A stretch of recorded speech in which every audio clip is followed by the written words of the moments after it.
Next up on our list of features is Copilot in Teams channel conversations. Copilot in Teams channel conversations offers similar functionality to the Copilot in Teams chats that we just learned about, but for channel messages. You will only see Copilot in longer channel conversations, and by longer, I mean 4 or more replies. So you will not see it if the post doesn't have enough replies.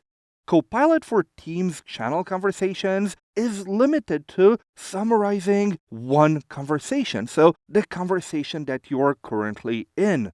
If ever you want to summarize more content like the discussions in a whole channel, you should use the Copilot app in Microsoft Teams, which we will cover just a bit later in this course. You can use similar prompts as the Copilot in Teams chats, which we just learned. So you can use the same prompts, of course, adapted to the conversation for Teams channel conversations.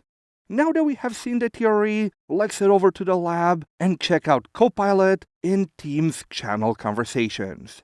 We are back in the lab. Let me open up the browser here, where I'm back in Microsoft Teams, but now I am in the sales channel. So as you can see here, I have a conversation here started by myself on the product launch. Should we offer a limited time discount? Now, the first reflex, and honestly what I was trying to figure out at the beginning is, I was looking over here and I was thinking, where is my Copilot? I'm going here, I do not see Copilot at all, where it's at. So in order to get to Copilot, you need, again, a conversation that is a bit longer, and then you see we have here the 21 replies, or whatever number of replies that are in that conversation from the people involved. You click on this, and now it will bring you to that conversation. So as you can see, if we go to the top, we are focused in that conversation. And now at the top, I have my channel Copilot. Awesome. So again, channel Copilot, you can use similar prompts. So for example, I can ask it to recap this conversation from the beginning. So now Copilot will go in, it will analyze the conversation, and then it will create a nice summary for me. Let's give it a second for it to finish. And there we go, it's done. You can see that Vlad proposed a 30% discount for the first customers. Mike expressed some concerns here. And after that, we can go through the conversation and we can really see what happened. And really important, what I like is that it actually says here that Vlad and Mike aligned on the 10% discount in the end and discussed actionable steps. So you see, it summarized the decision for me. If ever I forgot what we agreed on, I can always ask Copilot without having to read through all of the conversation. I can, of course, again, I told you we can use the same prompts. So again, I can ask it, were there any different opinions in this chat? What were the pros and cons of each? There we go. So Vlad initially proposed a 30% discount. Mike expressed concerns about it. Vlad suggested that early adopters are crucial. And eventually they agreed on a 10% discount for the first 2 weeks. So really, again, Copilot is able to get all of that data and summarize it for me. I can also, again, ask it very specific questions. For example, what did we agree on for the amount of discount? Maybe that's the only question I have. I don't want the summary. I just want to remember what number did we agree on. There we go. You and Mike agreed on a 10% discount for the first 2 weeks of the product launch. And I can always, again, click on the references where we can go and see exactly what was said. So Copilot can help me find the information quicker. And if ever you want to double check, you have a very easy way to do it.